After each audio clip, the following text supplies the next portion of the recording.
नफरत उस परम पिता परमेश्वर से जुड़ गई। वाणी तो मुंह से जल रही है, मगर ध्यान उस परम पिता परमेश्वर से जुड़ गया तो ये वाणी भी शांत हो जाएगी। सिर्फ उसके दर्शन होंगे, उसका हम कहते हैं कि क्या वर्णन कर सकते हैं, हम सबका वर्णन कर सकते हैं। कृष्ण का, राम का, इतने सुंदर काले और गोले, हाथ में धनुष, हाथ में बांसुरी, माता का श्रृंगार ऐसा, मगर उसका वर्णन हम कैसे करें? कहते हैं कौन सी शाही से हम उसके बारे में लिखें, उस परम पिता परमेश्वर की उस रोशनी की, उस शक्ति की, उस असीमता की हम किस शाही से उसका बखान करें? कौन सी कलम लेकर के आए, कौन सी शाही? और क्या धरती को भी अगर हम कागज कर दें तो भी उसका बखान हम लिख नहीं पाएंगे उस ईश्वरीय शक्ति का। चाहे वाणी चलती हो, चाहे हम बोल रहे हैं, चाहे हम सुन रहे हैं, जब उस ईश्वरीय शक्ति का ध्यान होगा तो उसको हम बखान, उसको हम किसी किताब में नहीं लिख सकते। उसके लिए कोई किताब नहीं आई है। अगर किसी ने रसगुल्ला नहीं खाया हो, उससे कहो कि रसगुल्ला कैसा है, तो दूसरा जिसने नहीं खाया वो कहेगा आम जैसा। जो उसने खाया है, जैसे हम कहेंगे वो ईश्वरीय शक्ति, तो जो भी जहां तक पहुंचा होगा वो कहेगा राम जैसा ईश्वर, कृष्ण जैसा, सफेद साड़ी में जो मैया है उस जैसा कि उस जैसा, सिर्फ उसकी तरह। ये रसगुल्ला जब खाया नहीं है, जो चीज हमने खाई है हम उसी के बारे में, जिस दिन रसगुल्ला खा लिया, जिस दिन उस परम पिता परमेश्वर के दर्शन खा लिए, तो हमें वो शब्द नहीं आएगा कि वो ऐसा, कि वो ऐसा है, हनुमान जैसा है, कृष्ण जैसा है, वो जीसस जैसा है, वो बुद्ध जैसा है, वो ऐसा। जिस दिन उस जैसे को तैसा हमने पा लिया तो उसका हम ऐसा वैसा कुछ नहीं कह सकते, क्योंकि जब हम उससे मिलते हैं वो जैसा है उसका बखान ही नहीं कर सकते। उस रोशनी का, उस परम पिता परमेश्वर के प्रकाश का, वो अवर्णनीय है, उसका वर्णन नहीं कर सकते। हम सबका वर्णन कर लेंगे, रंग काला गोरा सफेद, साड़ी अच्छी बुरी, मगर उनका, उस परम पिता परमेश्वर शक्ति का हम वर्णन नहीं कर सकते, क्योंकि वो असीमित है। किसी को हम उसको, किसी रोशनी को हम बांध नहीं सकते। कहते हैं कि बंधे को बंधा मिले, छूटे कौन उपाय, सेवा कर उस निर्बंध की जो पल में लेत छुटाए। कि बंधे को बंधा मिले, इसका अर्थ क्या है कि हम स्वयं भी बंधे हुए हैं और हम दूसरों को भी बांध रहे हैं कि इस विधि को करने से, इस व्रत को करने से वो उस पुण्य की प्राप्ति होती है, उसको करने से उसकी प्राप्ति होती है, सब प्राप्तियां तुमको हो जाएंगी। तो फिर यहाँ पर रहेगा कौन? यहाँ कौन रहेगा? कहते हैं कि एक बार गौतम बुद्ध से एक राजा ने कहा कि मेरे पिताजी का निधन हो गया, उनकी आत्मा की शांति के लिए आप कर्म कांड कीजिए जिससे मेरे पिता की आत्मा को शांति मिले।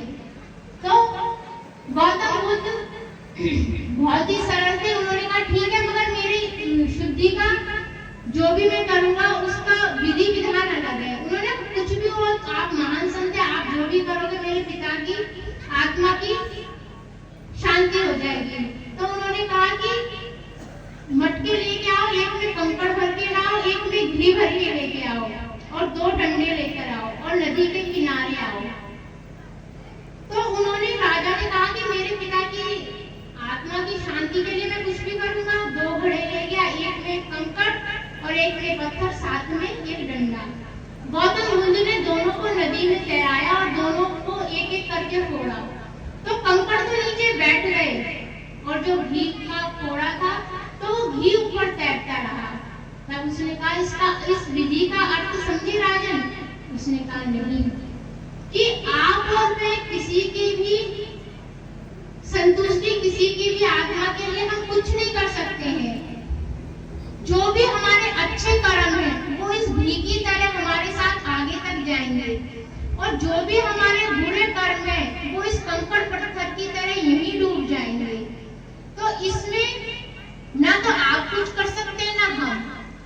कहते खाना खाएंगे तो आपकी भूख मिटेगी, आप पानी पिएंगे तो आपकी प्यास बुझेगी। दूसरे के करने से कुछ होगा? सीधी और सरल बात है, मगर हम ऐसा करते हैं क्योंकि हम शुरू से करते आ रहे हैं। हम अपने पिता की शांति के लिए कर रहे हैं, हम अपनी माता की शांति के लिए कर रहे हैं कि उनको वस्त्र देंगे, उनको खाना खिलाएंगे। खुद सोचो कि किसी को कहते हैं कि जीते जी जो कुछ करना है किसी के लिए जीते जी कर दो। अपनी माता के लिए, पिता के लिए जो कुछ करना है जीते जी कर लो, क्योंकि उनके मरने के बाद तो उन्हीं के कर्म उनके साथ जाएंगे। हमारे करने से कुछ नहीं होगा, हमारे करने से कुछ नहीं होगा। जो उन्होंने अच्छा कर्म किए होंगे तो वो घी की तरह तैरते रहेंगे और वो अच्छे जगह जाएंगे, और जो उन्होंने बुरे कर्म किए होंगे तो उस कंकड़ पत्थर की तरह जो डूब जाएंगे।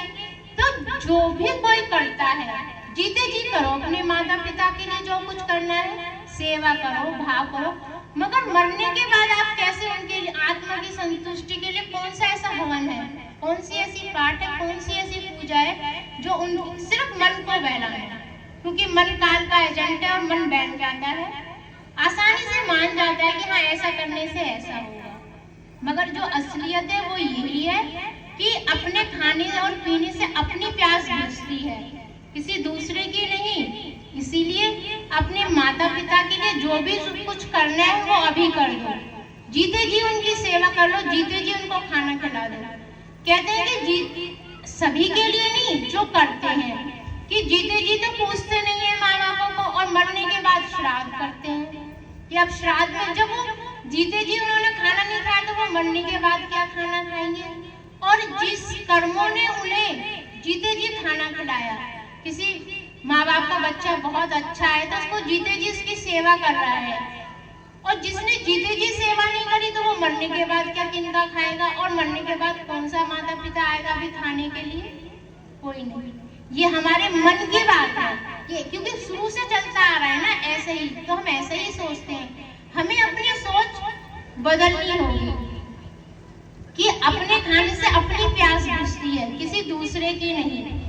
तो अपने करने से अच्छे कर्म करो, माता पिता की सेवा करो और सबका ध्यान रखो, जीव जंतुओं को भोजन कराओ, खिलाओ, दूसरों के संग अच्छा व्यवहार करो। ये सब हमारे अच्छे कर्म हैं कि कर्म करने से ही फल मिलता है, कि आज नहीं तो कल मिलता है, मिलेगा जरूर। कहते हैं भीष्म पितामह उनको अपने 101 जन्म के बारे में पता था, मगर इस 100 जन्म के बारे में पता था, मगर उनका 101 जन्म कौन सा था जिनको वो अपने पिछले नहीं देख सकते थे। उन्होंने एक गिलहरी को अपने रास्ते में से हटाया, उनका कर्म अच्छा था कि उन्होंने हटाया कि ये मर ना जाए, मगर वो गलती से कांटों में गिर गई। जब उसके पूरे बदन पर वो कांटे चुभ गए तो उसी कारण से उनको शैया पे, तीरों की शैया पे लेटना पड़ा। तो हर जगह, हर धर्म में, किसी में भी सब यही बताते हैं कि कर्म का सिद्धांत। जब राम जी गए थे तो वो क्या थे? राम, मगर वो भगवान राम कैसे बनकर आए? उनकी वो पूरी प्रक्रिया है कि उन्होंने अपने कौन कौन से कर्म किए, उनके कौन कौन से अच्छे कर्मों ने उन्हें भगवान राम बनाया। सिद्धार्थ, गौतम बुद्ध का नाम था सिद्धार्थ, वो भगवान गौतम बुद्ध कैसे बने? तो ये उनके जीवन का सारा सार है कि उन्होंने क्या क्या क्या किया। भूखे रहे हो, उन्होंने व्रत भी किए, भूखा इतना रहे कि पानी भी नहीं पिया, सब कुछ नहीं किया, और वो उनका शरीर पिंजर हो गया। जब उनको ज्ञान हुआ तब वो जाने की ये सब व्यर्थता है, मगर जब वो जान गए जब तो उन्हें व्यर्थता लगी। जब दूसरों को बताने लगे, जब तक हम जानेंगे नहीं तो उस व्यर्थता का अर्थ हम कैसे जानेंगे कि वो व्यर्थ है। जब गौतम बुद्ध अपनी पत्नी के पास पहुंचे तो उनकी पत्नी ने सिर्फ एक ही शब्द पूछा कि आप यहाँ से गए, घर से आप जंगलों में गए, वहां पर गए, आप इतने भूखे प्यासे व्रत आपने रखे, आप इतने दिन भूखे रहे, क्या आपको जो वहां मिलना था वो यहाँ नहीं मिल सकता था? तो गौतम बुद्ध ने क्या कहा कि ये जाना तो मैं जब मैं जान लिया तब मैंने